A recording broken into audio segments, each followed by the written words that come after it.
ஆன்மீக சொந்தங்கள் அனைவருக்கும் வணக்கங்க. இன்றைக்கி நாம் நம்மளுடைய சேனலில் என்ன மாதிரியான விஷயங்கள் எல்லாம் பார்த்து தெரிஞ்சுக்க போகிறோன்னு பார்த்தீங்கன்னா, கன்னிராசியை சேர்ந்தவங்களுக்கு இந்த மே மாதம் 7ஆம் தேதிக்கு பிறகு என்னென்ன விதமான சிறப்பான நற்பலன்களாக கிடைக்க போகுது, மேலும் நீங்கள் இந்த காலகட்டத்தில் என்ன மாதிரியான விஷயங்கள்லாம் முக்கியமாக பண்ணக்கூடாது, குறிப்பாக கிரக நிலைகளின் அமைப்பின்படி என்னென்ன விதமான மாற்றங்கள் எல்லாம் இந்த கன்னிராசி நேயர்கள் அனைவருக்கும் நடக்க போகுது அப்படிங்கிறத பற்றி தான் நம்ம இன்றைக்கி இந்த வீடியோ பதிவின் மூலிமா முழுசாக பார்த்து தெரிஞ்சுக்க போகிறோம்.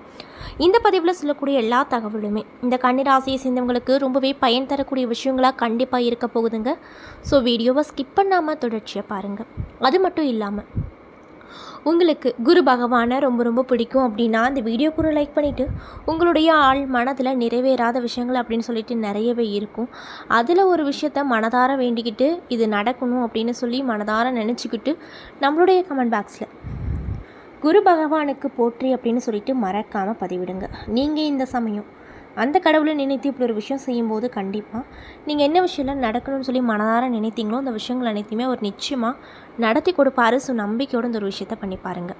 மேலும் நீங்கள் இப்போ தான் முதன்முறையாக நம்மளுடைய சேனலை பார்க்குற மாதிரி இருந்தால் மறக்காமல் சப்ஸ்கிரைப் பண்ணிவிட்டு கீழே இருக்கும் பெல் ஐக்கானையும் மறக்காமல் கிளிக் பண்ணுங்கள். அப்போ தான் நம்ம சேனலில் போடுற ஒவ்வொரு வீடியோவுமே நோட்டிஃபிகேஷனாக உங்களிடம் வந்து சேரும். ஸோ இப்போ வாங்க நம்ம வீடியோக்குள்ளே போய் முழுசாக இந்த கன்னிராசி அன்பர்களுக்கு இந்த 7ஆம் தேதிக்கு பிறகு என்னென்ன விதமான நற்பலன்களாக கிடைக்க போகுது அப்படிங்கிறத பற்றி பார்த்து தெரிஞ்சுக்கலாம். கன்னிராசிக்காரர்களுக்கு பொதுவாகவே சளிப்பூட்டக்கூடியவர்கள் என்று இவர்களிடம் மாட்டிக்கொண்டாங்க அப்படின்னா தொணன்னு பேசி தீர்த்து விடுவாங்க அப்படின்ற பெயர் எடுத்திருப்பாங்க. ஆனாலுமே உண்மையை சொல்லப்போனால் கன்னிராசிக்காரங்க எல்லா விஷயங்களிலுமே முழுமையாக சிந்தித்து செயல்பட விருப்பமுடையவங்களாக இருப்பாங்க. மேலும் இவங்களுக்கு புத்தி கூர்மை அப்படிங்கிறது ரொம்ப அதிகமாக இருக்கும். அது மட்டும் இல்லாமல் இவங்க அதிகமாக சுதந்திரமாக இருக்கணும்னு ஆசைப்படுவாங்க. எந்த ஒரு விஷயத்தையும் அவர்களையே முயற்சி செய்ய பார்க்க வேண்டும் அப்படின்னு நினைப்பாங்க. அதில் வெற்றியும் பெறுவாங்க. ஏன் அப்படின்னா இவங்க இயல்பாகவே நிறைவானவங்க. செய்யும் வேலைகளை கச்சிதமாக செய்வாங்க. ஒரு விஷயத்தை முடிவெடுப்பதற்கு முன்னாடி எல்லா கோணங்களிலும் இருந்து அதை அலசி ஆராய்ந்து பார்க்கக்கூடிய திறமைசாலிகளாகவும் இவங்க இருப்பாங்க அப்படின்னு சொல்கிறாங்க. அது மட்டும் இல்லாமல் கன்னிராசிக்காரர்கள் மற்றவர்களை அடக்கி ஆள்பவர்கள் அல்ல. ஆனால் அவங்களால முடிந்த வரைக்கும் எல்லா விஷயங்களிலுமே அதிகாரத்தை எடுத்துக்கொண்டு பொறுப்போடு வேலை செய்வாங்களாம். மேலும் மற்றவர்களை விட சிறப்பாக செயல்பட வேண்டும் அப்படிங்கிற முனைப்பு பிரச்சனைகளை அவர்களே சரி செய்து விட வேண்டும் என்கின்ற எண்ணத்தையும் இவங்க இயல்பாக கொண்டிருப்பாங்க. இருந்தாலும் கூட கன்னிராசிக்காரர்கள் விளையாட்டுத்தனமானவர்கள் என்பதும் பிரியமானவர்கள் என்பதும் பலருக்கும் தெரியாத ஒரு உண்மையான விஷயம் அப்படின்னு சொல்லப்படுதுங்க. அவர்களுடைய அன்பான பக்கத்தை பற்றி நீங்கள் தெரிந்து கொண்டு மதிப்பீடு செஞ்சீங்க அப்படின்னா காலம் முழுக்க அவங்க உங்களுடைய வாழ்க்கையில் எப்பொழுதுமே இருப்பாங்க அப்படின்னு சொல்லப்படுதுங்க. அது மட்டும் இல்லாமல் இவர்கள் தன்னிச்சையாக பயணங்களை மேற்கொள்ள மாட்டாங்க என்றாலும் கூட அவர்களுடைய திட்டமிடு திறன் அவர்களை சிறந்த முறையில் சாலை பயணங்களையும் சில சாகசங்களையும் செய்ய வைக்கும். இறுதியில் அவர்களுடைய திட்டமிடல் வீணாகாது. ஏன் அப்படின்னா எதுவாக இருந்தாலுமே தவறாக முடியாமல் என்பதை கூட அவர்கள் முன்னதாக விரிவாக அலசி ஆராய்ந்து அதுக்கப்புறம் தான் அந்த விஷயத்தை பண்ணுவாங்க. இதனாலேயே அவங்க எடுக்கக்கூடிய முடிவுகள் அனைத்துமே தப்பாக முடியாது அப்படின்னு சொல்லுவாங்க. அது மட்டும் இல்லாமல் கன்னிராசிக்காரர்கள் எல்லாவற்றையும் நுணுக்கமாக பார்ப்பவர்கள் அப்படிங்கிறதுனால அவங்க என்ன சாப்பிடுகிறார்கள், அவர்கள் மேற்கொள்ளும் நடவடிக்கைகள், அவர்களை சுற்றி இருக்கும் நண்பர்கள், அவர்கள் நேசிக்கும் நம்பும் மனிதர்கள் என எல்லாவற்றிலுமே மிக கவனமாக தேர்ந்தெடுப்பாங்களாம். அது மட்டும் இல்லாமல் இந்த கன்னிராசிக்காரர்கள் இயல்பாகவே விசுவாசமானவங்க. எனவே நீங்கள் அவர்களுடைய காதலுக்கு தகுதியானவர்கள் என்று ஒரு முறை நினைத்து விட்டால் இறுதி வரைக்கும் உங்களோடு கண்டிப்பாக இருப்பாங்க அப்படின்னு சொல்லப்படுதுங்க. அது மட்டும் இல்லாமல் சில சமயங்களில் கன்னிராசிக்காரர்கள் தங்களுடைய நிலையில் இருந்து இறங்கி விளையாட்டுத்தனமாக செயல்படுவாங்க.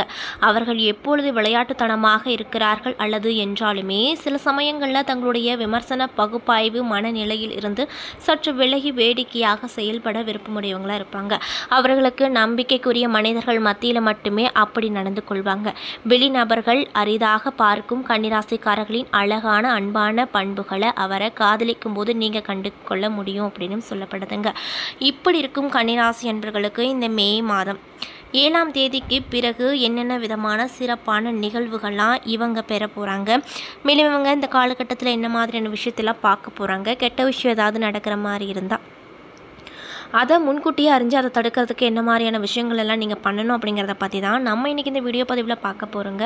இந்த பதிவில் சொல்லக்கூடிய எல்லா விஷயங்களுமே கன்னிராசிக்காரங்களுக்கு ரொம்பவே பயன் தரக்கூடிய விஷயமா கண்டிப்பாக இருக்கும். ஸோ வீடியோவை ஸ்கிப் பண்ணாமல் பாருங்கள். மேலும் கன்னிராசி நேர்கள் யாராவது இந்த பதிவை பார்த்துட்ருக்கீங்க அப்படின்னா நான் சொன்ன விஷயம் உங்களுக்கு கரெக்டாக இருந்துச்சுன்னா நம்மளுடைய கமெண்ட் பாக்ஸில் எஸ் அப்படின்னு சொல்லி பதிவிடுங்க.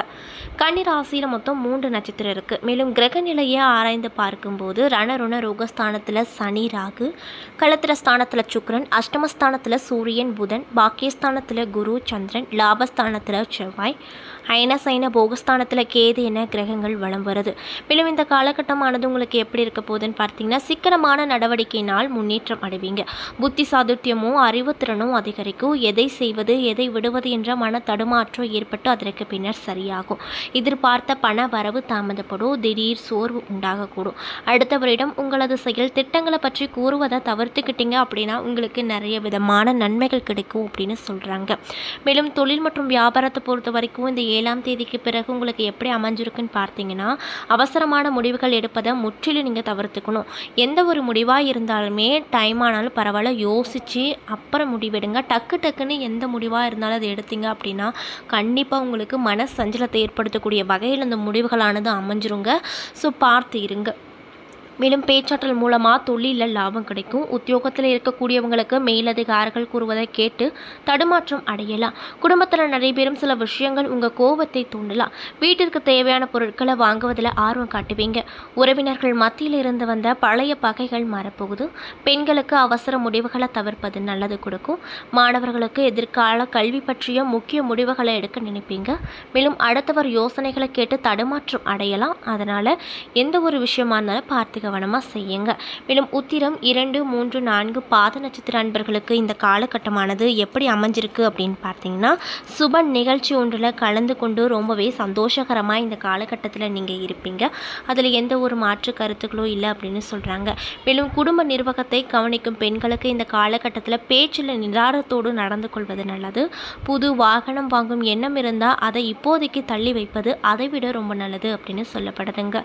மேலும் அஸ்தம் நட்சத்திர அன்பர்களுக்கு இந்த காலகட்டம் எப்படி இருக்க போகுது அப்படின்னு பார்த்தீங்கன்னா அனைவரிடமும் விட்டு கொடுத்து போவது நல்லதுங்க. குழப்பத்தின் காரணமாக முடிவுகள் தவறாக அமைந்துவிடக்கூடும். அதனால் எந்த விஷயமா இருந்தாலும் பொறுமையாக முடிவெடுத்து பண்ணுங்க.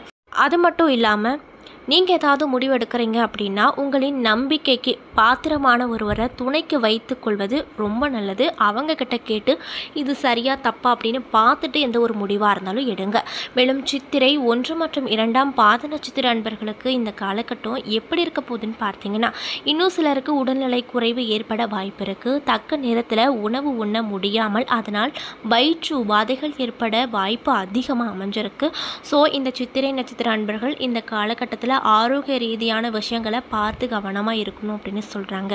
மேலும் வியாபாரம் செய்துட்டு இருக்கக்கூடிய சித்திரை நட்சத்திர அன்பர்களுக்கு இந்த காலகட்டம் எப்படி இருக்குன்னு பார்த்தீங்கன்னா மனக்குழப்பங்கள் ஏற்பட அதிகப்படியான வாய்ப்புகள் அமைஞ்சிருப்பதால் உங்களுக்கு ஆரோக்கிய ரீதியாக நிறைய விதமான பிரச்சனைகள் வரும். முக்கியமாக தூக்கமின்மை போயிடும். அதனால் எந்த ஒரு விஷயமா இருந்தாலும் ரொம்ப யோசிக்காதீங்க. எல்லாமே நடக்கிறது நன்மைக்கு அப்படின்னு நினச்சிக்கிட்டு உங்கள் வாழ்க்கையை நீங்கள் வாழ்வது நல்லது அப்படின்னு சொல்லப்படுதுங்க. மேலும் நீங்கள் என்ன மாதிரியான விஷயத்தை இந்த காலகட்டத்தில் பரிகாரமாக பண்ணணும்னு பார்த்தீங்கன்னா ஸ்ரீ துர்க்கை அம்மனை வழிபட்டு வர எல்லா பிரச்சனையுமே ஒரு நல்ல முடிவுக்கு வந்து சேருங்க. மேலும் உங்களுக்கு இருக்கக்கூடிய எதிர்ப்புகளும் நீங்கும் அப்படின்னு சொல்கிறாங்க. ஸோ இந்த பதிவை கன்னிராசி நேர்கள் பார்த்துட்ருக்கீங்க அப்படின்னா நான் சொன்ன மாதிரி இந்த விஷயத்தை பரிகாரமாக செய்யுங்க. கண்டிப்பாக அந்த துர்க்கை அம்மனுடைய அருள் உங்களுக்கு முழுமையாக கிடைக்கப்பெற்று உங்கள் வாழ்க்கையில் இருக்கக்கூடிய பிரச்சனைகளுக்கு நல்ல தீர்வுகள் அனைத்துமே கிடைக்குங்க. ஸோ நம்பிக்கையோடு இந்த ஒரு விஷயத்தை பண்ணி பாருங்கள். மேலும் நீங்கள் இப்போ தான் நம்மளுடைய சேனலை முதல் முறையாக பார்க்குற மாதிரி இருந்தால் மறக்காமல் சப்ஸ்கிரைப் பண்ணிவிட்டு கீழே இருக்கும் பெல் ஐக்கானையும் மறக்காமல் கிளிக் பண்ணுங்கள். அப்போ தான் நம்ம சேனலில் போடுற ஒவ்வொரு வீடியோவுமே நோட்டிஃபிகேஷனாக உங்களிடம் வந்து சேரும்.